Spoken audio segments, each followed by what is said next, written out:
Welcome to 360 Tamil. இன்னைக்கு இந்த வீடியோல நம்ம எந்த படத்தோட எக்ஸ்பிளனேஷன் பத்தி பார்க்க போறோம்னா, தமிழ்ல இப்ப ரீசெண்டா வெளியான காளிதாஸ் 2 அப்படின்ற படத்தை பத்தி தான் பார்க்க போறோம். ஃபர்ஸ்ட் பார்ட்டுக்கும் இந்த பார்ட்டுக்கும் எந்த ஒரு சம்பந்தமும் கிடையாது.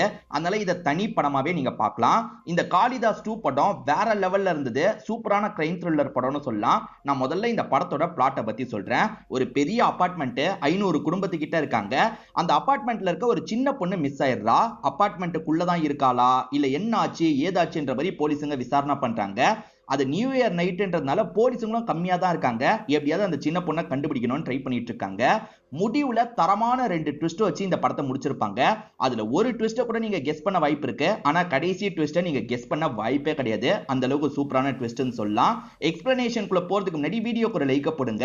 இந்த எக்ஸ்பிளனேஷன் பிடிச்சிருந்ததுன்னா ஐப்ன்ற ஆப்ஷனை கிளிக் பண்ணி சப்போர்ட் பண்ணுங்க. மேற்கொண்டு பேசி டைம் வேஸ்ட் பண்ணாம நம்ம நேரடியா படத்தோட ஃபுல் எக்ஸ்பிளனேஷனுக்குள்ள போயிடலாம். படத்தோட ஸ்டார்டிங் சீனே கோர்ட்ல ஒரு கேஸ் நடந்துட்டு இருக்கிறத நமக்கு காட்டுறாங்க. நட்ராஜ் அப்படின்ற ஒரு லாயர் இருக்காரு பாத்தீங்களா, ஒருத்தரை காப்பாத்துறதுக்காக வாதாடிட்டு இருக்காரு. இந்த நட்ராஜை பொறுத்த வரைக்கும் ரொம்ப நேர்மையானவரா இருப்பாரு. இப்போ ஒருத்தருக்கு டிஃபெண்ட் பண்ணி பயங்கரமா பேசுறாரு. யாருக்காக இவர் டிஃபெண்ட் பண்ணி பேசுறாரு அப்படின்றத தெளிவா நமக்கு காட்டாம அப்படியே இந்த சீனை கட் பண்ணிடுறாங்க. இப்போ நம்ம ஹீரோ காளிதாஸை காட்டுறாங்க. பரத் தான் இந்த ரோலை பண்ணிருப்பாரு. இவருக்கு ஒரு பொண்ணு கால் பண்ணிருப்பாங்க. நானும் என்னோட ஹஸ்பண்டும் வீட்டுல இருக்கும் போது ஆளுங்க அட்டாக் பண்றதுக்காக வந்திருக்காங்க, சீக்கிரமா வந்து காப்பாத்துங்கன்ற மாதிரி சொல்லியிருப்பாங்க. அந்த இடத்துக்கு ஜீப் போக முடியல. நீங்க பொறுமையா வாங்க நான் போறேன்ற மாதிரி காளிதாஸ் மட்டும் இறங்கி ஓட ஆரம்பிக்கிறாரு. காட்டுப்பகுதி கிட்ட தான் அந்த வீடு இருக்கு போல. இப்ப வீட்டு கிட்ட வந்தவர் கதவை தட்டுறாரு. அப்பன்னு பார்த்து உள்ள இருந்த ஆளுங்க எகிரி குதிச்சு வெளியே ஓடிட்டு இருக்காங்க. இவனுங்க தான் அட்டாக் பண்ணிருக்காங்க போலன்ற மாதிரி யோசிக்கிறாரு. அவனுங்க கூட தடுத்து சண்டை போடுறாரு. அவனுங்க ஆயுதத்தை வச்சு இஷ்டத்துக்கு அட்டாக் பண்றாங்க. நம்ம ஹீரோவோட கையில காயெல்லாம் பட்டுது. அதை மீறியும் ஹீரோ இருக்கார்ல, வீட்டுக்குள்ள போனோம் அவங்களுக்கு என்னாச்சு ஏதாச்சுன்னு பாக்கணும்ன்ற மாதிரிலாம் யோசிக்கிறாரு. இப்ப இவருமே கதை உடைச்சிட்டு உள்ள வந்துடுறாரு. மேடம் இருக்கீங்களா இருக்கீங்களான்னு கேட்டுக்கிட்டே வந்துட்டு இருக்காரு. பார்த்தா அந்த ஒய்ஃபும் சரி அவங்களோட ஹஸ்பண்டும் சரி கொடூரமா கொல்லப்பட்டிருக்காங்க. வந்தவனுங்க தான் கொன்னுட்டு போயிட்டாங்க போல அப்படின்ற மாதிரி இவருமே யோசிக்கிறாரு. அந்த பொண்ணோட டீடைல் எல்லாத்தையும் இவர் செக் பண்ணிட்டு இருக்காரு. பார்த்தா சாமி ரூம்ல யாரோ உட்காந்துட்டு இருக்க மாதிரி இருக்கு. உட்காந்துட்டு இருக்கவர் யாருன்னா அந்த பொண்ணோட அப்பாவா இருப்பாரு. இப்பதான் ஹீரோக்கு என்ன நடந்திருக்குன்றது புரியுது. ஜாதி விட்டு ஜாதி கல்யாணம் பண்ணிருக்காங்க. அதனால அப்பா தான் ஆளுங்களை கூட்டிட்டு வந்து பொண்ணு கதையை முடிக்கணும்னு நினைச்சிருக்காரு. ஆளுங்க தப்பிச்சு ஓடிட்டாங்க. ஆனா அப்பா தப்பிக்கலாம் நினைக்கல. பொண்ணு கதையை முடிச்சிட்டோன்ற மாதிரி அந்த இடத்துல உட்காந்து இருக்காரு. ஏறவரையா ஆணவ கொலை தான் நடந்திருக்கு அப்படின்றது ஹீரோக்கு புரிய வந்துருது. இப்ப ஹீரோ இருக்கார்ல, மேல் இடத்துக்கு இந்த தகவலை பாஸ் பண்றாரு. இங்கதான் காளிதாஸ் 2னு படத்தோட டைட்டில போடுறாங்க. இப்ப கமிஷனர் இருக்கார்ல, யோ நீ பாட்டுக்கு தனியா எதுக்காகயா போன? இப்ப கையில விழுந்த வெட்டு கழுத்துல விழுந்திருந்ததுன்னா என்ன செய்வ? உன்ன மாதிரி ஒரு நல்ல போலீஸா நான் இழக்க விரும்பலன்ற மாதிரி சொல்றாரு. ஹீரோக்கு கொஞ்சம் சப்போர்ட்டிவா தான் பேசுறாரு. இப்போ ஒரு அபார்ட்மெண்ட்ல இருக்க ஜோடியை காட்டுறாங்க. ஹஸ்பண்ட் பேரு கோகுல், ஒய்ஃபோட பேரு சஞ்சு அப்படின்றது. இவங்களுக்கு மித்ரான 4 வயசுல ஒரு பொண்ணு இருக்கா. இவங்க பால்கனில இருக்கிறத யாரோ ஒருத்தர் கவனிக்கிறாங்க. யாருன்றத தெளிவா காட்டல. இப்ப மறுநாள் காலையில ஸ்டீஃபன் ஒருத்தனை காட்டுறாங்க. இவன் தான் நைட்டு நேரம் கவனிச்சிருக்கான் போல. இவன் கிட்ட ஒரு டாக் இருக்கு. இப்ப மித்ரான்ற அந்த 4 வயசு பொண்ணு இருக்கா பாத்தீங்களா, இவனோட டாக பாக்குறதுக்காக வந்திருக்கா. அவகிட்ட பொம்மை டாக் தான் இருக்கு. ரியல் டாக்னா ரொம்ப பிடிக்கும் போல. இவன் என்ன பண்றானா வேணும்ட்டே அங்க இருந்து நடக்க ஆரம்பிக்கிறான். நம்ம நடந்தா அவ ஃபாலோ பண்ணுவான்னு தெரிஞ்சுதான் நடக்க ஆரம்பிக்கிறான் போல. அதே மாதிரி அந்த மித்ரான்ற 4 வயசு பொண்ணு இருக்கா பாத்தீங்களா, அவளோட பொம்மை டாக இழுத்துக்கிட்டே இவன் பின்னாடி வந்துட்டு இருக்கா. இவன் லிப்ட்ல ஏறிடுறான். அந்த பொண்ணுமே ஏறதுக்காக வந்துட்டு இருக்கா. அதுக்குள்ள அந்த மித்ராவோட அப்பா கோகுல் அந்த இடத்துக்கு வந்துடுறாரு. மித்ரா இங்க எதுக்காக தனியா வந்தேன்னு கேக்குறாரு. இல்லப்பா டாக ஃபாலோ பண்ணிட்டு வந்தேன்ற மாதிரி இந்த பொண்ணு சொல்றா. சரி வா அம்மாவை பார்க்கலான்ற மாதிரி இவரும் தூக்கிட்டு வந்துடுறாரு. இன்னும் கொஞ்ச நாள்ல நியூ இயர் வரப்போது போல. அதுக்காக நிறைய பேர் டான்ஸ் பிராக்டிஸ் எல்லாம் எடுத்துட்டு இருக்காங்க. ரூபான்ற ஒரு லேடி தான் எல்லாருக்குமே டான்ஸ் சொல்லி தந்துட்டு இருக்காங்க. இந்த கோகுலோட ஒய்ஃப் பேரு சஞ்சுன்னு சொல்லியிருப்பேன். அவங்களுமே அந்த இடத்துல பிராக்டிஸ் எல்லாம் எடுக்கிறாங்க. இவருமே சந்தோஷமா பொண்ணு கூட சேர்ந்து பார்த்துட்டு இருக்காரு. நமக்கு ஸ்டீஃபன் ஒருத்தரை காமிச்சாங்கல்ல, இவரை பொறுத்த வரைக்கும் லாயரா இருப்பாரு. இப்ப இவர் என்ன பண்றாருன்னா கோர்ட்டுக்கு இவரோட வேலையை பார்க்கறதுக்காக வராரு. மணின்னு ஒருத்தர் இன்னைக்கு ஒரு கேஸ் விஷயமா கோர்ட்டுக்கு வந்திருக்கான் போல. அந்த மணியை பார்த்தோன்னே இந்த ஸ்டீஃபன் என்ன பண்றாருன்னா யாருக்கோ கால் பண்ணி மணி வந்துட்டான்ற மாதிரி சொல்றாரு. யாருக்கு கால் பண்ணி சொல்றாருன்னு தெரியல. இப்ப அந்த நபரை காட்டுறாங்க. அவரோட கழுத்துல டாட்டூ எல்லாம் குத்தி இருக்கு. ஃபேஸ் நமக்கு தெளிவா காட்டல. அவர் உள்ள இருக்க மணியை தூக்குறதுக்காக பிளான போடுறாரு போல. அதாவது ஸ்டீஃபன் கூட சேர்ந்து பிளான போடுறாரு போல. மணிக்குமே இந்த தகவல் தெரிய வருது. அதாவது நம்மள தூக்க போறாங்க, நம்மள காலி பண்ண போறாங்கன்னு மணிக்கும் தகவல் தெரியுது. அதே மாதிரி கோர்ட்ல வச்சே மணியை தூக்க போறாங்கன்னு போலீஸ்க்கும் தகவல் தெரியுது. ஹீரோவும் அதை தடுக்கணும் அப்படின்ற மாதிரி மணியை தேடி வந்துட்டு இருக்காரு. மணியும் நம்மள போட போறாங்கன்னு தெரிஞ்சோம் உசாரா தப்பிக்கிறதுக்கு ட்ரை பண்ணிட்டு இருக்காரு. போலீஸை மீறி இங்க இருந்து தப்பிக்கிறதுக்கெல்லாம் ட்ரை பண்ணிட்டாரு. இருந்தாலுமே அந்த டாட்டூ போட்ட மர்ம நபர்கிட்ட மாட்டிக்கிறாரு போல. அவர்கிட்டயும் மாட்டிக்கிறாரு, அதே மாதிரி ஸ்டீஃபன் கிட்டயும் மாட்டிக்கிறாரு. போலீஸுக்கு கூட தெரியாம என்ன பண்றாங்கன்னா சாமர்த்தியமா அங்க இருந்து அந்த மணியை தூக்கிடுறாங்க. இப்ப தூக்குனவங்க நைட்டு நேரம் ஒரு பகுதிக்கு கொண்டு வந்துடுறாங்க. வண்டியை விட்டு அவனை இறக்கலாம்னு நினைக்கும் போது எந்திரிச்ச மணி இருக்கான் பாத்தீங்களா, சட்டுன்னு ஸ்டீஃபனை அட்டாக் பண்ண ஆரம்பிக்கிறான். ஸ்டீஃபனும் தடுத்து அவன் கூட சண்டை போடுறாரு. மாத்தி மாத்தி ரெண்டு பேருமே சண்டை போட்டுட்டு இருக்காங்க. ஒரு ஸ்டேஜ்ல ஸ்டீஃபன் இருக்காரு பாத்தீங்களா, அந்த மணியோட கதையை முடிச்சிடுறாரு. சைலண்டா அங்க இருந்து கிளம்பிடுறாரு. இப்ப அவனோட பாடி போலீஸ்க்கு கிடைக்குது. என்ன அங்க இருந்து யாரோ தூக்கி இருக்காங்க, அதுக்கப்புறம் கொன்றிருக்காங்க அப்படின்ற மாதிரி ஹீரோவும் விசாரணை பண்ணிட்டு இருக்காரு. இந்த விசாரணை அப்ப ஹீரோவோட பர்சனல் கேஸ் விஷயமா யாரோ கால் பண்றாங்க. இவரோட கேஸ நட்ராஜ்னு ஒரு லாயர் தான் ஹேண்டில் பண்ணிட்டு இருக்காரு. அவரோட அசிஸ்டன்ட் தான் உங்களை பார்த்து பேசணும்ன்ற மாதிரி சொல்லிட்டாரு. நான் இந்த இடத்துல இருப்பேன் வந்துருங்கன்ற மாதிரி ஹீரோ சொல்லிட்டாரு. மணின்னு ஒருத்தன் இறந்து போனான் பாத்தீங்களா, அவனோட போஸ்ட்மார்ட்டம் ரிப்போர்ட்டை வாங்குறதுக்காக வரும்போது அந்த இடத்துக்கு ஸ்டீஃபன் தான் வராரு. ஸ்டார்டிங் நட்ராஜ்னு ஒருத்தரை காமிச்சாங்கல்ல, அவரோட அசிஸ்டன்டா தான் ஸ்டீஃபன் இருக்காரு போல. இப்ப ஸ்டீஃபனோ ஹீரோ கிட்ட அந்த கேஸ் விஷயமாலாம் பேசிட்டு இருக்காரு. இறந்து போன மணி ரவுடியா இருப்பான், அதனால அவனோட ஆளுங்க மணியை கொண்டது யாருன்ற மாதிரிலாம் ஹீரோ கிட்ட கேக்குறாங்க. இன்னும் கண்டுபிடிக்கலன்ற மாதிரி ஹீரோ சொல்லிட்டாரு. இது எல்லாத்தையுமே ஸ்டீஃபன் வித்தியாசமா பாக்குறாரு. ஏன்னா மணி கதையை முடிச்சதே இவர் தானே, அதனால தான் இப்படி பாக்குறாரு. இப்ப அபார்ட்மெண்ட்ல ரெண்டு டீனேஜ் பொண்ணுங்களை காட்டுறாங்க. இவங்க ரெண்டு பேரும் போனை யூஸ் பண்ணிக்கிட்டே வரும்போது தெரியாதனமா இந்த ஸ்டீஃபனை இடிச்சிடுறாங்க. ஸ்டீஃபனை வித்தியாசமா ஒரு பார்வை பார்த்துட்டு நடந்து போறாரு. ஆக்சுவலா இந்த ரெண்டு பொண்ணுங்க யாருன்னா, இதுல ஒரு பொண்ணு ரூபான்ற லேடியோட பொண்ணா இருப்பா, இன்னொருத்தி ஃப்ரெண்டு போல. ரூபாவும் எப்ப பாரு போனே தான் யூஸ் பண்ணிட்டு இருப்பீங்களா, போனை யூஸ் பண்றதை முதல்ல ஸ்டாப் பண்ணுங்க அப்படின்ற மாதிரிலாம் பொண்ணு கிட்ட சத்தம் போடுறாங்க. நியூ இயர் பார்ட்டிக்கான ஏற்பாடெல்லாம் இந்த ரூபா தான் பண்றாங்க. அதாவது அபார்ட்மெண்ட் செக்ரட்டரின்னு சொல்லுவாங்கல்ல, அந்த போஸ்டிங்ல இவங்க இருக்காங்க போல. இப்ப நியூ இயர் பார்ட்டி நடக்க ஆரம்பிச்சிருது. எல்லாருமே ஜாலியா ஃபன் பண்ணிட்டு இருக்காங்க. டான்ஸ் ரிஹர்சல் எல்லாம் பண்ணாங்க பாத்தீங்களா, இப்ப இந்த இடத்துல டான்ஸ்லாம் ஆடிட்டு இருக்காங்க. அப்ப அந்த சின்ன பொண்ணு மட்டும் எங்கேயோ நடந்து போயிட்டு இருக்கா. அந்த சின்ன பொண்ணு யாரை பார்த்து நடந்து போயிட்டு இருக்கான்றது நமக்கு தெரியல. அப்படியே இந்த சீனை கட் பண்ணிடுறாங்க. இப்ப டான்ஸ் ஆடி முடிச்சுட்டு சஞ்சு உட்காந்துட்டு இருக்கும் போது ஹஸ்பண்ட் கிட்ட இருந்து கால் வருது. பொண்ணு என்ன பண்றான்னு கேக்குறாரு. இவங்களுக்கு சட்டுன்னு என்ன சொல்றதுன்னே தெரியல. ஐயோ பொண்ணை மறந்தே போயிட்டுமே, பொண்ணு எங்க இருக்கான்றதை தேடணும் அப்படின்ற மாதிரி ரூபா கிட்ட சொல்றாங்க. இப்ப ரெண்டு பேருமே சேர்ந்த மாதிரி பொண்ணு எங்கன்னு தேடிட்டு இருக்காங்க. ஆனா பொண்ணை இவங்களால கண்டுபிடிக்க முடியல. ஐயோ பொண்ணு எங்கேயோ மிஸ் ஆயிட்டா அப்படின்றது இப்பதான் சஞ்சுக்கு தெரிய வருது. உடனே ஹஸ்பண்டுக்கு கால் பண்ணி இந்த விஷயத்த சொல்றாங்க. பக்கத்துல தான் எங்கேயாவது இருப்பா, நான் உடனே வரேன்ற மாதிரி இவருமே கிளம்பி வந்துடுறாரு. இவரு தேடியும் பொண்ணை கண்டுபிடிக்க முடியல. வேற வழியே இல்ல, போலீஸ் கிட்ட சொல்லலாம் அப்படின்ற மாதிரி போலீஸ்க்கு தகவலை கொடுத்துடுறாங்க. இந்த கேஸை விசாரிக்கிறதுக்காக காளிதாஸ் தான் வந்திருக்காரு. இவ்வளவு பெரிய அபார்ட்மெண்ட்ல ஒரு பொண்ணு மிஸ் ஆயிருக்கானா, இன்னும் நிறைய பேர் வேணும்னு நினைக்கிறாரு. ஆனா கால் பண்ணா ஆளுங்க தர முடியாது, நியூ இயர் டைம், நிறைய பேர் பிரிஞ்சு போயிருக்காங்க, இருக்கிற ஆளுங்களை வச்சே மேனேஜ் பண்ணுங்கன்னு சொல்றாங்க. இவரும் சரின்ற மாதிரி ஏத்துக்கிறாரு. இப்ப எல்லார்கிட்டயும் விசாரிக்கலாம்ன்ற மாதிரி ஒவ்வொரு ரூமா விசாரிக்க ஆரம்பிக்கிறாரு. ஒவ்வொரு ரூமா செக் பண்ண ஆரம்பிக்கிறாங்க.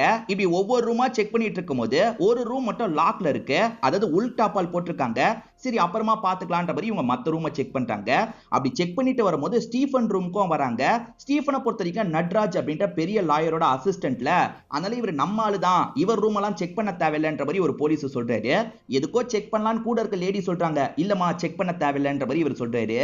அந்த பொண்ணோட பேரண்ட்ஸ் ரொம்ப பதட்டத்துல இருக்காங்க. ஏதாவது தெரிஞ்சதான்ற மாதிரி கேக்குறாங்க. ஹீரோவும் இல்லன்ற மாதிரிலாம் சொல்லிட்டாரு. இந்த இடத்துல தான் இந்த அபார்ட்மெண்ட்ல இருக்க ஒரு டாக்டர் உட்கார்ந்துட்டு இருக்காரு. இந்த டாக்டருக்கு ஹீரோவை பத்தி தெரியும் போல. இவருக்கு இவரோட கேஸையே ஒழுங்கா சால்வ் பண்ண தெரியாது. இவர் இந்த பொண்ணை கண்டுபிடிக்க போறாரா, இவரை நம்பிலாம் பிரயோஜனம் இல்ல, நான் மேல் இடத்துல பேசுறேன், என்னோட இன்ஃப்ளூயன்ஸை பயன்படுத்தி வேற யாரையாவது வர வைக்கிறேன்ற மாதிரி சொல்லிட்டாரு. இப்ப வேகமா யாருக்கோ கால் பண்ணி பேசிட்டு இருக்காரு. இப்ப நம்ம ஹீரோ ஒரு ஐடியா பண்றாரு. ரூபாவை கூப்பிட்டு பேசுறாரு.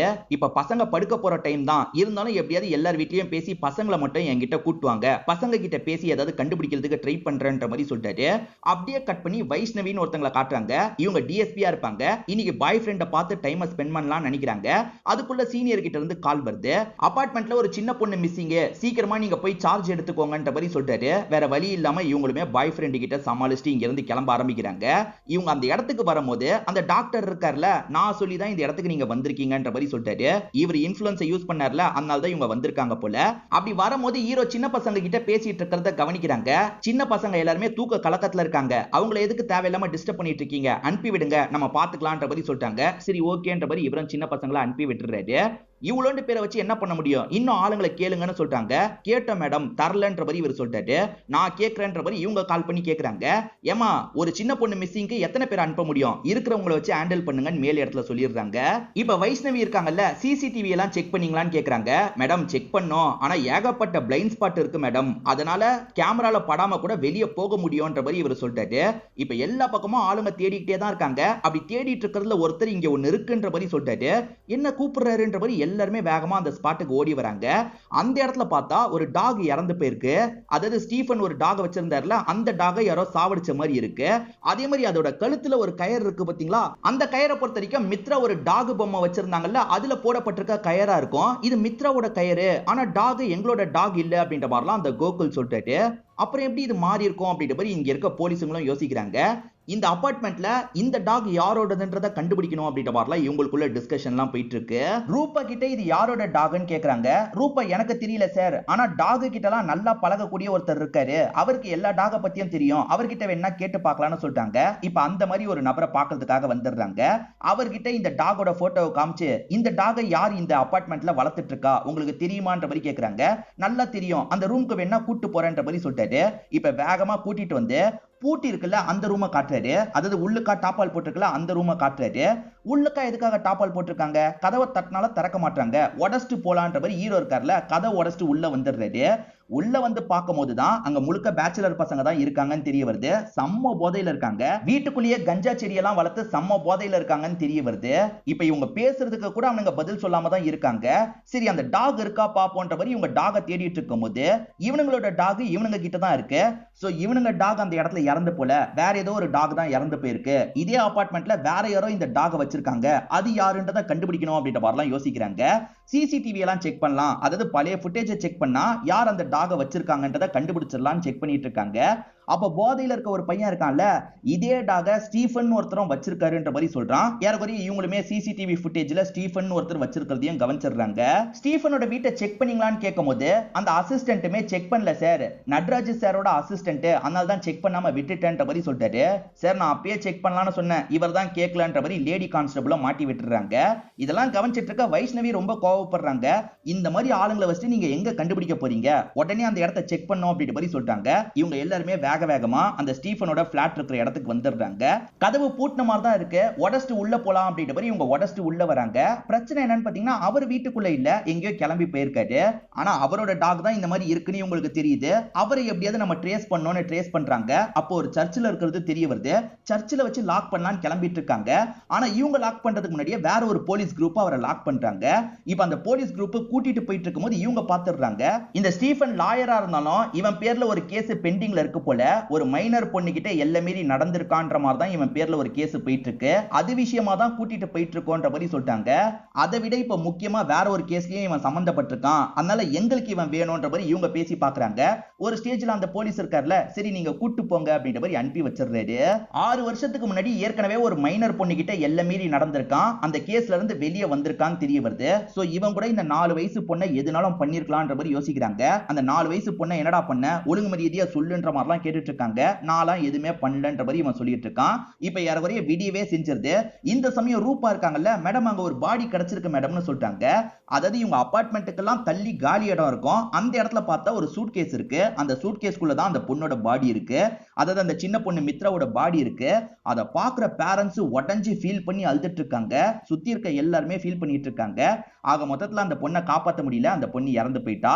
அந்த சின்ன பொண்ணு கிட்ட ஒரு பொம்மை இருந்தது பாத்தீங்களா, அந்த பொம்மை இப்ப இந்த ஸ்டீஃபன் வீட்ல தான் இருக்கு போல. ஸ்டீஃபன்மே அந்த பொம்மையை மறைக்கணும்ன்ற மாதிரி யோசிக்கிறான். இப்ப வேகமா இவனோட ஃப்ளோர்ல இருந்து தூக்கி போடுறான், அங்க இருக்க செடியில போய் விழுந்துருது. அந்த சின்ன பொண்ணு கிட்ட இருந்த பொம்மை இவங்கிட்ட எப்படி வந்ததுன்னு ஒரு கேள்வி நமக்கு இருக்கதான் செய்யுது. இப்ப போலீஸ்க்கு இவன் மேல தானே டவுட் இருக்கு. இவனை போட்டு அடி அடின்னு அடிக்கிறாங்க. ஒழுங்கு மரியாதையா அந்த பொண்ணை என்னடா பண்ண சொல்லுன்ற மாதிரிலாம் கேட்டுட்டு இருக்காங்க. சத்தியமா எனக்கும் இதுக்கும் சம்பந்தம் இல்லைன்ற மாதிரி இவன் பேசிட்டு இருக்கான். அப்ப இவனோட சீனியர் வந்துடுறாரு, அதாவது நேர்மையான நட்ராஜன் ஒருத்தரை காமிச்சாங்கல்ல, அவர் இந்த இடத்துக்கு வந்துடுறாரு. இவன்லாம் எந்த ஒரு தப்பும் பண்ணலன்ற மாதிரி சொல்றாரு. ஏற்கனவே ஒரு மைனர் பொண்ணுகிட்ட இவன் எல்லை மீறி நடந்திருக்கான், ஆனா நீங்க உங்களோட வாத திறமையால அதெல்லாம் உடைச்சு அவனை காப்பாத்திருக்கீங்க அப்படின்ற மாதிரி வைஷ்ணவி சொல்றாங்க. என் வாத திறமையாலலாம் அவனை காப்பாத்தல, உண்மையிலேயே அவன் எந்த ஒரு தப்பும் பண்ணல. 6 வருஷத்துக்கு முன்னாடியே அவன் எந்த ஒரு தப்பும் பண்ணல, இப்பயும் அவன் எந்த ஒரு தப்பும் பண்ணிருக்க வாய்ப்பு இல்ல. உங்ககிட்ட ஏதாவது எவிடன்ஸ் இருந்தா சொல்லுங்கன்ற மாதிரி கேட்கறாரு. இப்போ வரைக்கும் எவிடன்ஸ் இல்ல, சீக்கிரமே எவிடன்ஸை ஏற்பாடு பண்ணிடுவோன்ற மாதிரி சொல்றாங்க. ஏற்பாடு பண்ணதுக்கு அப்புறம் இவனை அரெஸ்ட் பண்ணிக்கோங்க, இப்போ நீங்க கஸ்டடியில வச்சிருக்க முடியாது, வெளியே விட்டு தான் ஆகணும்ன்ற மாதிரி சொல்றாரு. இல்ல சார் விட முடியாதுன்ற மாதிரி வைஷ்ணவி பேசிட்டு இருக்காங்க. இல்ல கடுப்பான நட்ராஜ் இருக்கார்ல, மேல் இடத்துல பேசலாம்ன்ற மாதிரி கால் பண்ணி மேல் இடத்துல பேசுறாரு. மேல் இடத்தை சேர்ந்தவங்க என்ன சொல்றாங்கன்னா, எவிடன்ஸ் இல்லாமலாம் நீங்க வச்சுக்க முடியாது, முதல்ல அவனை அனுப்பி விடுங்கன்ற மாதிரி சொல்றாங்க. வைஷ்ணவிக்கு செம்ம கடுப்பா தான் இருக்கு. ஒரு ஸ்டேஜ்ல போய் தொலை அப்படின்ற மாதிரி இவனை அனுப்பி விடுறாங்க. அந்த சின்ன பொண்ணோட பேரண்ட்ஸ் இருக்காங்கல்ல, அந்த சின்ன பொண்ணு இறந்து போனதை நினைச்சு பயங்கரமா ஃபீல் பண்ணிட்டு இருக்காங்க. ஸ்டீஃபன் வீட்ல எப்படி பொம்மை வந்ததுன்னு நமக்கு ஒரு கேள்வி இருக்கு. ஸ்டீஃபன் தான் இந்த விஷயத்த பண்ணானா இல்லையான்ற மாதிரி நம்மள யோசிக்க வச்சிட்டு இருக்காங்க. வைஷ்ணவியை பொறுத்த வரைக்கும் ஹீரோவை நம்ப கூடாதுன்னு நினைக்கிறாங்க. ஏன்னா நட்ராஜ் எப்படி திடீர்னு அந்த இடத்துக்கு வந்தாரு, ஹீரோ தான் தகவலை லீக் பண்ணிருக்காரு போல அப்படின்ற மாதிரிலாம் யோசிக்கிறாங்க. அதனால சீனியர் கிட்ட என்ன சொல்றாங்கன்னா, சார் ஹீரோ இந்த கேஸ்ல எனக்கு தேவையில்லை சார், நானே இந்த கேஸை ஹேண்டில் பண்ணிக்கிறேன் அப்படின்ற மாதிரிலாம் சொல்றாங்க. அதெல்லாம் முடியாது, ஹீரோ ரொம்ப எஃபிஷியன்டான போலீஸ், நீ ஹீரோவை கண்டிப்பா கூட வச்சுக்கணும் அப்படின்ற மாதிரி சீனியரும் சொல்லிடுறாரு. நம்மள சந்தேகப்பட்டு தான் நம்மள வேணான்னு சொல்றாங்க அப்படின்றது ஹீரோக்கும் புரிஞ்சிருது. மேடம் நட்ராஜ் சார் எனக்கு நல்ல பழக்கம் தான், ஆனா ஸ்டீஃபனை லாக் பண்ணியிருக்கிறத பத்தி நட்ராஜ் சார் கிட்ட நான் சொல்ல, வேற யாரோ சொல்லியிருக்காங்க போல அப்படின்ற மாதிரிலாம் சொல்லிட்டாரு. இந்த சமயம் இவங்க ரெண்டு பேரை பார்த்து பேசுறதுக்காக ரூபா வந்திருக்காங்க. ரூபாவை பாக்குற இவங்களும் என்ன விஷயம் சொல்லுங்கன்ற மாதிரிலாம் கேக்குறாங்க. ரூபா ஏதோ சொல்றதுக்கு வரதுக்குள்ள போன் கால் வருது. இவங்களுமே அட்டன் பண்ணி போன்ல பேசிட்டு இருக்காங்க. போன்ல பேசி முடிச்சதுக்கு அப்புறம் இவங்கள பார்த்த மாதிரி சில விஷயங்களை சொல்ல ஆரம்பிக்கிறாங்க. அது என்னன்னா, கண்டிப்பா இதுக்கு பின்னாடி ஸ்டீஃபன் தான் இருக்கான், ஏன்னா என்னோட பொண்ணு ஒரு விஷயத்தை பார்த்திருக்கான்ற மாதிரி சொல்றாங்க. அந்த ஸ்டீஃபனோட டாக பார்த்த மாதிரி அந்த சின்ன பொண்ணு கூட போயிருக்கா போல. சோ ஸ்டீஃபன் தான் அந்த சின்ன பொண்ணை கூட்டு போனதை என் பொண்ணு பார்த்திருக்கான்ற மாதிரி இவங்க சொல்றாங்க. இப்ப திரும்பி போன் கால் வருது. ஒரு ஷாக்கிங்கான விஷயம் தெரிய வருது போல. இவங்க ஃபீல் பண்ணி அழ ஆரம்பிச்சிடுறாங்க. உடனே அபார்ட்மெண்ட்டுக்கு கிளம்பணும் அப்படின்ற மாதிரி கிளம்ப ஆரம்பிக்கிறாங்க. போலீஸுங்க அபார்ட்மெண்ட்டுக்குள்ள வரக்கூடாதுன்ற மாதிரி உள்ள இருக்க டாக்டர் பிரச்சனை பண்றாரு. இவங்களுமே என்ன இஷ்யூனே தெரியாம வாசல்லயே நின்னுட்டு இருக்காங்க. என்ன நடந்திருக்குன்னா, இந்த ரூபாக்கு பூஜான்னு ஒரு பொண்ணு இருப்பா, பூஜாக்கு பூர்ணான்னு ஒரு ஃப்ரெண்ட் இருப்பாங்க. அந்த பூர்ணா ஸ்விம்மிங் பூல்குள்ள விழுந்து இறந்து போயிட்டா போல. அம்மா பூர்ணா இறந்து போயிட்டா அப்படின்ற மாதிரி பொண்ணும் கட்டி பிடிச்சு ஃபீல் பண்ணிட்டு இருக்காங்க. இது தற்செயலா நடந்ததா இல்ல யாராவது பிளான் பண்ணி சாவடிச்சாங்களான்றது தெரிய மாட்டேங்குது. ஹீரோ கோகுல வெளியே கூப்பிட்டு பேசுறாரு. கோகுல், எங்களை உள்ள விட்டாதான் எங்களால ஏதாவது பண்ண முடியும், நீங்க தான் பேசி மனசை மாத்தி உள்ள விடணும்ன்ற மாதிரி சொல்லிட்டாரு. வைஷ்ணவிக்கு இன்னும் ஸ்டீஃபன் மேல டவுட் இருக்குல்ல, ஸ்டீஃபனை ஃபாலோ பண்ண சொல்லி ஒரு போலீஸ் அனுப்பி வச்சிருப்பாங்க. அந்த ஸ்டீஃபன் வாலி படத்தை தான் உட்கார்ந்து பார்த்துட்டு இருக்கான். இப்ப படம் முடியறதுக்கு முன்னாடி அங்க இருந்து கிளம்புறான். என்ன கிளம்புறான்ற மாதிரி ஃபாலோ பண்ற போலீஸ் பின்னாடியே வந்துட்டு இருக்காரு. திடீர்னு பார்த்தா தியேட்டருக்குள்ள இருந்து கொலை நடந்துருச்சுன்னு எல்லாருமே பதட்டமா ஓடி வராங்க. இந்த போலீஸ் என்ன ஏதுன்னு உள்ள வந்து பாக்குறாரு.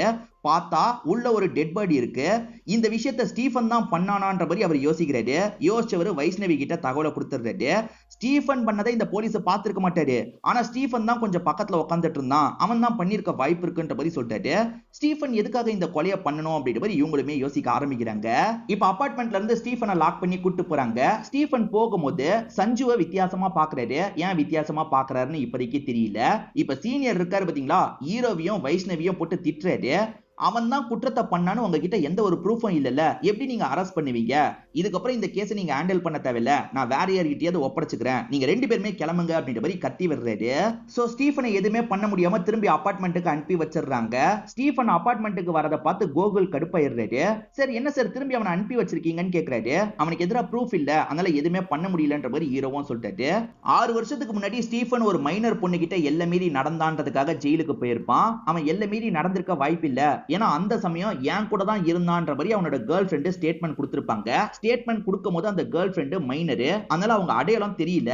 அந்த அடையாளத்தை எப்படியாவது தெரிஞ்சுக்கணும், அந்த பொண்ணு கிட்ட பேசி பார்க்கணும்னு யோசிக்கிறாங்க. அதனால ஹீரோ என்ன பண்றாருன்னா நட்ராஜ் கிட்ட பேசுறதுக்காக வந்துடுறாரு. சார் அந்த பொண்ணோட டீடைல் தாங்க சார், நாங்க விசாரணை பண்ணோம் அப்படின்ற மாதிரிலாம் கேட்கறாரு. நட்ராஜன் தரலாமா வேணாமான்னு யோசிக்கிறாரு. சார் உங்க அசிஸ்டன்ட் தப்பு பண்ணிருக்க மாட்டான்னு உறுதியா சொல்றீங்கல்ல, அப்ப தாங்கன்ற மாதிரி கேட்கறாரு. ஓகேன்ற மாதிரி நட்ராஜ் டீடைலை தந்துடுறாரு. இப்ப யார பாக்குறதுக்காக வந்திருக்காங்கன்னா சஞ்சுவை பாக்குறதுக்காக வந்திருக்காங்க. இந்த இடத்துல தான் நமக்கு பெரிய ட்விஸ்டை ரிவீல் பண்றாங்க. இந்த சஞ்சு தான் ஸ்டீஃபனோட எக்ஸா இருப்பாங்க. இவங்களுமே நடந்த விஷயத்தெல்லாம் சொல்ல ஆரம்பிக்கிறாங்க. அந்த சம்பவம் நடக்கும் போது இவங்க ஸ்கூல் படிக்கிற பொண்ணா இருப்பாங்க. அதாவது இவங்களுக்கு 17 வயசு தான் ஆகுது, அவருக்கு ஒரு 21 வயசு ஆகும். ரெண்டு பேருமே பயங்கரமா லவ் பண்ணிட்டு இருக்காங்க. அடிக்கடி இவங்க வெளியே வச்சுலாம் மீட் பண்ணிட்டு இருக்காங்கல்ல. நைட் நேரம் பார்க்ல வச்சு சஞ்சு கிஃப்ட் தராங்க. ஸ்டீஃபனும் அந்த கிஃப்ட் எல்லாம் வாங்கிட்டு அங்க இருந்து நடந்து போயிட்டு இருக்காரு. அப்படி நடந்து போயிட்டு இருக்கவரை ஊர் மக்கள் எல்லாம் சேர்ந்த மாதிரி அடிக்கிறாங்க. ஒரு சின்ன பொண்ணு கிட்ட போய் இப்படி நடந்துகிட்டியடா அப்படின்ற மாதிரி அடிச்சு இழுத்துட்டு போறாங்க. இத பாக்குற சஞ்சுக்கு ஒண்ணுமே புரியல. இவ்வளவு நேரம் நம்ம கூட இருந்துட்டு இப்பதானே போனா, இவன் பண்ணிருக்க வாய்ப்பு இல்லன்றது சஞ்சுக்கு தெரியுது. ஆனா அந்த டைம்ல சஞ்சு மைனர்ல, உடனே சொல்றதுக்கு ரொம்ப பயந்துருப்பாங்க. அதுக்கப்புறம் பாண்டியான்னு ஒருத்தர் தான் உன்னோட காதலனை காப்பாத்துறதுக்காக இந்த விஷயத்த பண்ணுமா, நட்ராஜ்ன்ற லாயர் மூலியமா எப்படியாவது காப்பாத்திரலான்ற மாதிரி மனசை மாத்திருப்பாரு. அதுக்கப்புறம் தான் இவங்க போய் ஸ்டேட்மெண்ட்லாம் தந்திருப்பாங்க. இதான் நடந்தது அப்படின்ற மாதிரிலாம் சொல்லிட்டு இருக்காங்க. பாண்டியாவா அது யாருன்ற மாதிரி ஹீரோவும் கேட்டு தெரிஞ்சுக்கிறாரு. இந்த சமயம் வைஷ்ணவி இருக்காங்க பாத்தீங்களா, ஓஹோ உங்க ரெண்டு பேருக்குள்ள கள்ள தொடர்பு ஏற்பட்டிருக்கு, அந்த விஷயம் பொண்ணுக்கு தெரிஞ்சிருக்கு போல, ரெண்டு பேருமே சேர்ந்து பொண்ணோட கதையை முடிச்சிட்டீங்களான்ற மாதிரிலாம் கேக்குறாங்க. இப்பெல்லாம் பேசாதீங்க, அவன் இந்த அபார்ட்மெண்ட்ல இருக்கிறதே எனக்கு கொஞ்ச நாளைக்கு முன்னாடி தான் தெரிஞ்சது, சத்தியமா எனக்கும் அவனுக்கும் எந்த ஒரு பழக்கமும் இல்லைன்ற மாதிரிலாம் சொல்றாங்க. இப்ப ஹஸ்பண்டும் வந்து இந்த விஷயத்தெல்லாம் கவனிச்சிடுறாருல, தேவையில்லாம என்னோட ஒய்ஃபை பத்தி தப்பு தப்பா பேசாதீங்க, இங்க இருந்து கிளம்புங்க அப்படின்ற மாதிரி சண்டை போடுறாரு. இவங்களுமே இங்க இருந்து கிளம்ப ஆரம்பிக்கிறாங்க. ஏன் மேடம் இப்படி கேட்டீங்க, அந்த பொண்ணு பாவம்னு ஹீரோ சொல்றாரு. ஊர்ல நடக்கிற விஷயத்தை தானே சொன்னன்ற மாதிரி இவங்களும் கோவமா சொல்றாங்க. இப்ப அந்த பொண்ணு பாண்டியன் ஒருத்தனை பத்தி சொன்னாங்கல்ல, அந்த பாண்டியவை பார்க்கணும்னு நினைக்கிறாங்க. ஏன்னா இந்த பாண்டியா தான் ஸ்டீஃபனை வெளியே எடுக்கிறதுக்காக சில முயற்சி எல்லாம் எடுத்திருக்கிறது தெரிய வருது. பாண்டியாவை பொறுத்த வரைக்கும் கொஞ்சம் கொஞ்சம் தப்பெல்லாம் பண்றவரா இருப்பாரு. இப்போதைக்கு கறி வெட்டுற வேலை பார்த்துட்டு இருக்காரு. அவரை பார்த்து பேசுறதுக்காக வந்துடுறாங்க. பாண்டியா, நீ எதுக்காக ஸ்டீஃபனுக்கு ஹெல்ப் பண்ணணும்னு நினைச்ச? நட்ராஜ் மூலியமா தான் நீ கொஞ்சம் நல்லவனா மாறினது எங்களுக்கு தெரியும். நீ எதுக்கு ஸ்டீஃபனை காப்பாத்த நினைச்ச சொல்லுன்ற மாதிரி கேக்குறாங்க. ஸ்டீஃபன் ஜெயிலுக்கு வரும்போது இவரும் ஜெயில தான் இருந்திருப்பாரு. ஒருத்தரை பார்த்தாலே அவன் தப்பு பண்ணிருக்கானா இல்லையான்றதை கண்டுபிடிச்சிருவேன். அந்த பையன் தப்பு பண்ணலன்றது எனக்கு தெரிஞ்சது. அதனால தான் அவனை காப்பாத்துறதுக்காக நட்ராஜ் சார் கிட்ட பேசினேன். ரெண்டு பேருமே சேர்ந்து அவனை காப்பாத்துறதுக்கான விஷயத்தை பண்ணோம். அதுக்கப்புறம் லா படிச்சு இப்ப லாயரா மாறிட்டான் அப்படின்ற மாதிரிலாம் இவர் சொல்றாரு. அந்த மைனர் பொண்ணு கிட்ட ஸ்டீஃபன் எல்லை மீறி நடக்கலனா யாரு எல்லை மீறி நடந்ததுன்னு ஹீரோ கேக்குறாரு. பாண்டியாவும் காரணத்தை சொல்றாரு. அந்த நாள் நைட்டு குடிபோதையில இருக்க ஒரு 3 பேர் யூரின் பாஸ் பண்ணிட்டு இருந்திருப்பாங்க. அந்த வழியா தெரியாதனமா அந்த மைனர் பொண்ணு வந்திருப்பா. இவனுங்க 3 பேர் செம்ம போதையில இருக்காங்கல்ல, அந்த பொண்ணு கிட்ட எல்லை மீறி நடந்திருப்பாங்க. இந்த 3 பேர்ல 2 பேரை ஏற்கனவே நமக்கு காமிச்சிருப்பாங்க. ஒருத்தன் கோர்ட்ல இறந்து போயிருப்பான், மணின்ற மாதிரி சொல்லியிருப்பேன். இன்னொருத்தன் தியேட்டர்ல இறந்து போயிருப்பான். இப்ப 3வது ஆள் மட்டும் தான் பிரசன்ட்ல உயிரோட இருக்கான் போல. இவனுங்க 3 பேர் எல்லை மீறி நடந்துட்டு கிளம்பிடுறாங்க. அந்த வழியா இந்த ஸ்டீஃபன் வந்திருப்பாரு. இந்த பொண்ணுக்கு என்னாச்சு ஏதாச்சுன்ற மாதிரி பார்த்திருப்பாரு. அந்த விஷயத்தை ஊர் மக்கள் பார்த்து தப்பா புரிஞ்சுப்பாங்க. இவன் தான் ஏதோ பண்ணிட்டான்ற மாதிரி இவனை போட்டு அடிச்சு லாக் பண்ணிருப்பாங்க. உண்மையில ஸ்டீஃபன் தப்பெல்லாம் பண்ணிருக்க மாட்டாரு. இவனுங்க 3 பேர் தான் தப்பு பண்ணிருப்பாங்க. ஜெயிலுக்கு வந்த ஸ்டீஃபன் இருக்காரு பாத்தீங்களா, இத பத்திலாம் பாண்டியா கிட்ட சொல்றாரு. ஸ்டீஃபன் நல்லவருன்றது பாண்டியாக்கு தெரியுதுல, எப்படியாவது ஸ்டீஃபனுக்கு ஹெல்ப் பண்ணணும்னு யோசிச்சிருப்பாரு. இவருக்கு ஓரளவுக்கு அந்த லாயர் பழக்கமா இருப்பாரு. இவருமே நல்லவரா மாறிட்டு இருக்காரு போல. அதனால லாயர் ஹெல்ப் மூலியமா ஸ்டீஃபனை இந்த கேஸ்ல இருந்து வெளியே கொண்டு வரதுக்கான முயற்சி எல்லாம் பண்ணிருப்பாரு. ஸ்டார்டிங்கே நட்ராஜ் யாருக்காகவோ பேசின மாதிரி காமிச்சாங்க பாத்தீங்களா, ஸ்டீஃபனுக்காக தான் பேசியிருப்பாரு. இதை தாண்டி பிரசன்ட்ல அந்த 3 பேர்ல 2 பேர் செத்து போயிட்டாங்கல்ல, அவங்க 2 பேர் செத்து போயிருக்காங்க, அதுவும் கொல்லப்பட்டிருக்காங்க. அப்ப நீயும் ஸ்டீஃபனும் சேர்ந்து தான் இந்த விஷயத்தை பண்ணீங்களா அப்படின்ற மாதிரி கேக்குறாங்க. ஆக்சுவலா டாட்டூ போட்ட மாதிரி ஒருத்தரை காமிச்சாங்கல்ல, அது வேற யாரும் கிடையாது, இந்த பாண்டியாவா தான் இருப்பாரு. சோ கோர்ட்ல மணியை சாவடிச்சதுக்கு இதுதான் காரணம், தியேட்டர்ல இருக்க அவனை சாவடிச்சதுக்கு இதுதான் காரணமா இருக்கும். ஆனா நேரடியா நாங்க தான் பண்ணோன்றதை இவர் சொல்ல மாட்டாரு. அவங்களுக்கான தண்டனை உங்களுக்கு கிடைச்சிருச்சுன்னு மட்டும் சொல்றாரு. இன்னும் 3வது ஒருத்தன் உயிரோட இருக்கான்ல, அவனுமே சீக்கிரமா சாவான்ற மாதிரி இன்டைரக்டா மிரட்டுற மாதிரி சொல்றாரு. சோ இது மூலியமா வைஷ்ணவி ஒரு பிளான போட ஆரம்பிக்கிறாங்க. அந்த பிளான் என்னன்னா, 3ஆவதா இருக்கான் பாத்தீங்களா, அவன் பேரு குணா அப்படின்றது. அந்த குணா கிட்ட இவங்க 2 பேரை போட்டு கொடுத்துடணும். அந்த குணா ஏதாவது பண்ண பாப்பான்ல, அது மூலியமா நம்ம ஸ்டீஃபனை லாக் பண்ணிடலாம்ன்ற மாதிரி யோசிக்கிறாங்க. இதெல்லாம் வேணான்ற மாதிரி ஹீரோ சொல்றாரு. இல்ல நான் முடிவு எடுத்துட்டேன்ற மாதிரி சொல்றாங்க. ஸ்டீஃபனி எப்பவுமே சர்ச்சுக்கு வருவார்ல, அதை பத்தி குணா கிட்ட சொல்லிடுறாங்க. குணா செம்ம கடுப்புல இருக்கான். ஏன்னா இவனோட ஃப்ரெண்ட்ஸ் 2 பேரை வந்து அந்த ஸ்டீஃபனும் பாண்டியாவும் சேர்ந்து சாவடிச்சிருக்காங்கல்ல, அதனால ஸ்டீஃபனை விடக்கூடாது அப்படின்ற மாதிரி அந்த சர்ச்சுக்கு வந்துடுறான். இப்ப ஸ்டீஃபனை சமயம் பார்த்து தூக்கலாம் நினைக்கிறதுக்குள்ள திடீர்னு இந்த இடத்துல கரண்ட் போயிருது. இந்த இடத்துல கலவரம் மாதிரிலாம் நடந்துட்டு இருக்கு. போலீஸுங்களும் இந்த இடத்துல தான் இருக்காங்க. என்ன ஆகுது ஏதாவதுன்ற மாதிரிலாம் கவனிச்சிட்டு இருக்காங்க. ஒரு ஸ்டேஜ்ல பாண்டியா என்ன பண்றாருன்னா, அந்த குணாவை கரெக்டா தூக்கிடுறாரு. கார் டிக்கில போட்டு வேகமா இங்க இருந்து வண்டி எடுத்துட்டு கிளம்பிடுறாரு. ஸ்டீஃபனும் அவரோட கார் எடுத்துட்டு கிளம்பலாம்னு நினைக்கும் போது ஹீரோ இருக்காரு பாத்தீங்களா, ஸ்டீஃபனை லாக் பண்ணிடுறாரு. குணாவை என்னடா பண்ணன்னு கேக்குறாரு. நான் குணாவெல்லாம் எதுவுமே பண்ணலன்ற மாதிரி சொல்லிட்டு இருக்கான். உண்மையை சொல்லுன்ற மாதிரி இவனை போட்டு அடிக்கிறாரு. அந்த சின்ன பொண்ணு விஷயத்துல உனக்கு என்ன தெரியும், அதை ஒழுங்கா சொல்லுன்ற மாதிரிலாம் கேக்குறாரு. இப்ப அடி வாங்கிட்டு இருக்க இவனுமே ஒரு ஸ்டேஜ்ல நான் எல்லாத்தையும் சொல்றேன் விடுங்கன்ற மாதிரி எல்லாத்தையும் சொல்ல ஆரம்பிக்கிறான். அந்த கேஸ்ல இருந்து இவன் வெளியே வரதுக்குள்ள சஞ்சுக்கு கல்யாணமே ஆயிருக்கும். சரி சஞ்சீவியும் பொன்னியும் லாங்ல இருந்து நம்ம பார்க்கலான்றதுக்காக தான் வேணும்ட்டே அந்த அபார்ட்மெண்ட்டுக்கு இவன் குடி வந்திருப்பான். அந்த சின்ன பொண்ணு அந்த நாள் நைட்டு இவனை பார்க்கறதுக்காக வந்திருப்பா. என்ன டாக பார்க்க வந்தியான்னு கேட்கும்போது அந்த சின்ன பொண்ணு ஆமான்னு சொல்றா. இந்த டாக வேணுமான்னு கேட்கறான். ஆமா வேணும்ன்ற மாதிரி சொல்றா. சரி சரி உன் கயர்ல இந்த டாக கட்டிக்கோன்ற மாதிரி இவருமே கட்டி விட்டுறாரு. இந்த டாக கூட்டிட்டு போன சொல்லியிருப்பாரு. இந்த பொண்ணுமே சந்தோஷமா இங்க இருந்து கிளம்பி இருப்பா. இவ்வளவுதான் இவனுக்கு தெரியுது. அதுக்கப்புறம் அந்த பொண்ணுக்கு என்ன ஆச்சுன்றது இவனுக்கே தெரிய மாட்டேங்குது. கொஞ்ச நேரம் கழிச்சு எல்லாருமே அந்த பொண்ணை பதட்டமா தேடினாங்க பாத்தீங்களா. இவனுக்கு இதை பார்த்தோன்னா ஷாக்கிங்கா இருக்கும். அந்த பொண்ணை நம்ம தானே அனுப்பி வச்சோம், அந்த பொண்ணுக்கு என்ன ஆச்சு அப்படின்ற மாதிரி இவனுமே கவலைப்பட்டு தேடிட்டு இருக்கான். காரணம் எக்ஸோட பொண்ணுல, அதனால இவனுமே ஃபீல் பண்ணி தேடிட்டு தான் இருந்திருப்பான். போலீஸுங்களாம் பிரிஞ்சு தேடும் போது இவனுமே தேடி இருப்பான். அந்த டாக் செத்து போன மாதிரி ஒரு இடத்துல கிடைச்சது பாத்தீங்களா, அதுக்கு பக்கத்திலேயே அந்த பொண்ணு வச்சிருந்த டாக் பொம்மை இருந்திருக்கும். அதே மாதிரி அல்கு மாஸ்க் ஒன்னு கிடைச்சிருக்கும். இது ரெண்டுத்தையும் இவன் எடுத்து வச்சிருப்பான். நம்ம ஒரு சைடு விசாரிக்கலான்றதுக்காக தான் இவன் எடுத்து வச்சிருப்பான். பிரசன்ட்ல இதை பத்திலாம் இவங்க கிட்ட சொல்லிடுறான். இவங்களுமே அந்த ஃபங்க்ஷன்ல அல்கு மாஸ்க் யாரு போட்டா, ஏன்னா மாஸ்க் பக்கத்துல தான் அந்த பொம்மை இருந்திருக்கு, சோ அல்கு மாஸ்க் போட்டது யாருன்னு கண்டுபிடிக்கணும்ன்ற மாதிரி சர்ச் பண்றாங்க. சிசிடிவில எல்லாம் செக் பண்றாங்க. அப்படி செக் பண்ணும்போது அந்த அபார்ட்மெண்ட்ல ஒரு டாக்டர் இருந்தார்ல, அவர் தான் அல்கு மாஸ்க் போட்டுக்கிறது தெரிய வருது. இவர் தான் ஏதோ பண்ணிருக்காரு, அந்த சின்ன பொண்ணு இவர் தான் ஏதோ பண்ணிருக்காரு போலன்னு யோசிக்கிறாங்க. இப்ப ஹீரோவா அங்க இருக்க செக்யூரிட்டி கிட்ட கால் பண்றாரு. அந்த டாக்டர் அங்க தானே இருக்காருன்னு கேட்கும்போது இவரும் ஆமான்ற மாதிரி சொல்லிடுறாரு. டாக்டரை பத்தி எதுக்காக விசாரிக்கிறாங்கன்றது இந்த செக்யூரிட்டிக்கு புரிய மாட்டேங்குது இல்ல. இத பத்தி டாக்டர் கிட்ட ஒரு வார்த்தை சொல்லிரலாம்ன்ற மாதிரி கால் பண்ணி டாக்டர் கிட்ட சொல்லிட்டாரு. இத கேக்குற டாக்டரோட ரியாக்ஷனே மாற ஆரம்பிக்குது. கொஞ்சம் பதட்டப்படுறாரு. இப்ப டாக்டர் இருக்கார்ல, வேகமா மாடியை நோக்கி கிளம்புறாரு. இந்த டாக்டர் ஏதாவது தப்பு பண்ணாரா, என்ன பண்ணாருன்றது நமக்கு தெரிய மாட்டேங்குது. இப்ப ஹீரோவும் டீமும் இந்த டாக்டரை பார்த்து பேசணும்ன்ற மாதிரி வேக வேகமா அபார்ட்மெண்ட்டுக்கு வந்துட்டு இருக்காங்க. இவங்க அபார்ட்மெண்ட்டுக்கு வரும்போது பட்டுன்னு ஒரு சவுண்ட் கேக்குது. என்ன சவுண்ட்னு செக் பண்றதுக்காக வந்தா இந்த டாக்டர் தான் மாடியில இருந்து குதிச்சு தற்கொலை பண்ணிருக்கிறது இவங்களுக்கு தெரிய வருது. அந்த டாக்டர் ஏதோ தப்பு பண்ணி அது வெளியே வரக்கூடாதுன்றதுக்காக தற்கொலை பண்ணிக்கிட்டாரா அப்படின்ற மாதிரி வைஷ்ணவியும் ஹீரோவும் யோசிச்சுட்டு இருக்காங்க. இந்த சமயம் ஸ்டீஃபனுக்கு அந்த பாண்டியா கால் பண்ணி பேசுறாரு. அந்த மூணாவது ஆளையும் நம்ம தூக்கியாச்சு, அவன் கதையை நான் முடிச்சிடுறேன் அப்படின்ற மாதிரி சொல்லிட்டாரு. சரி ஓகே அப்படின்ற மாதிரி ஸ்டீஃபன் ஏத்துக்கிறாரு. அந்த டைம்ல அந்த சின்ன பொண்ணுக்கு அநீதியை நிகழ்த்தினவங்க 3 பேரோட கதையை இவங்க முடிச்சிட்டாங்கன்றது நமக்கு தெரிய வருது. அந்த சின்ன பொண்ணு ஒரு பொம்மையை வச்சிருந்தா பாத்தீங்களா, அதுல ஆட்டோமேட்டிக் ரெக்கார்டிங் ஆப்ஷன் இருக்கும். அந்த ரெக்கார்டிங் ஆப்ஷன்ல ஏதோ பிளே ஆகுது. அதை கேட்டு ஸ்டீஃபன் ஷாக் ஆகுறாரு. அதே மாதிரி வைஷ்ணவி கிட்ட பேசிக்கிட்டே வந்துட்டு இருக்கும் போது ஹீரோக்கு ஒன்னு ஸ்ட்ரைக் ஆகுது.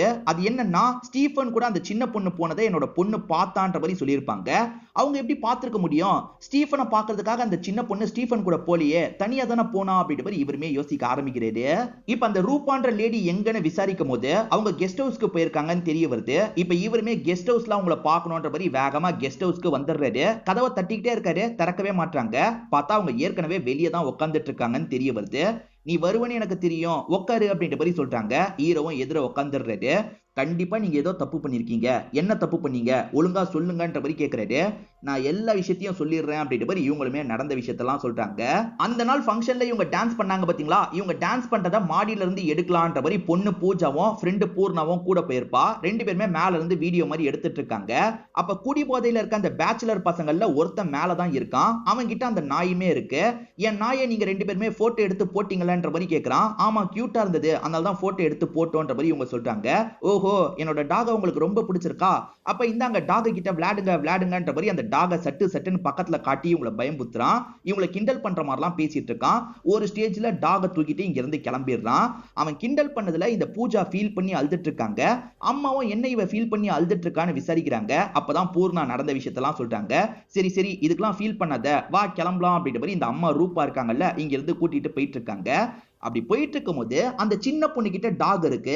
ஆனா இந்த டாக் ஸ்டீஃபனோட டாக். ஆனா அம்மா தப்பா புரிஞ்சுக்கிறாங்க, அந்த பேச்சுலர் பையனோட டாக் போலன்ற மாதிரி மாடிக்கு கூட்டு வந்து தூக்கி போடலாம்னு நினைக்கிறாங்க. அப்ப அந்த சின்ன பொண்ணு அந்த டாகோட கயிறை பிடிச்சிடுறா. அதனால இந்த சின்ன பொண்ணுமே மேல இருந்து கீழே விழுந்துடுறா. இத பாக்குற பூர்ணா செம்மையா பயப்படுறாங்க. ஆன்ட்டி என்ன ஆன்ட்டி இப்படி பண்ணிட்டீங்கன்ற மாதிரிலாம் கேக்குறாங்க. எப்படியாவது இதை மறைக்கலான்ற மாதிரி ரூபா முடிவு எடுக்கிறாங்க. அந்த சின்ன பொண்ணோட பாடி இருக்குல்ல, அதை ஒரு சூட் கேஸ்ல போட்டு பிளைண்ட் ஸ்பாட், அதாவது கேமரால படாத பகுதி வழியா இவங்க வெளியே போய் அந்த பாடியை வச்சிருவாங்க. காலையில சமயம் இவங்களுமே பாடி அங்க இருக்குன்ற மாதிரி போலீஸுங்க கிட்ட சொல்லியிருப்பாங்க. ஆனா அந்த பூர்ணா பயந்துகிட்டே இருக்கா. ஆன்ட்டி எனக்கு பயமா இருக்கு, போலீஸ் கிட்ட சொல்லிடலாம்னு சொல்லிக்கிட்டே இருக்கா. இவ கதையை முடிக்கணும்ன்ற மாதிரி தண்ணியில முக்கி இவங்க தான் சாவடிக்கவே செஞ்சிருப்பாங்க. இதுல எப்படியாவது ஸ்டீஃபனை கோர்த்து விட்டணும்ன்றதுக்காக தான் ஸ்டீஃபன் மேல பழி போற மாதிரி சில விஷயங்களை இவங்க பண்ணிருப்பாங்க. இதுதான் நடந்தது அப்படின்ற மாதிரிலாம் ஹீரோ கிட்ட சொல்றாங்க. கொஞ்ச நேரம் இரு, நானே உன் கூட வந்துடுறேன், நான் உள்ள போய் ஒரு திங்ஸை மட்டும் எடுத்துட்டு வந்துடுறேன்ற மாதிரி உள்ள போறாங்க. அப்படி உள்ள போறவங்க திடீர்னு காணாம போயிடுறாங்க.